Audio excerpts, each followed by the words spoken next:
This natural bridge that's behind me is actually taller than Niagara Falls by over 75 feet. Pretty amazing. You see that it's carved away by water, huge river over time.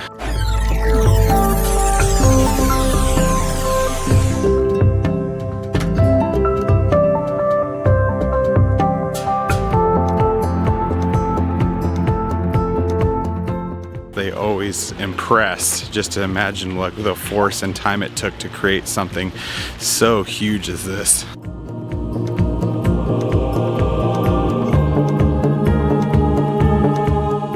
Wanted to make sure that we were able to see this landmark along our way as we got on the Interstate 81. Worth stopping by here. It's all finished up at Natural Bridge State Park. Pretty impressive to see a 225-foot arch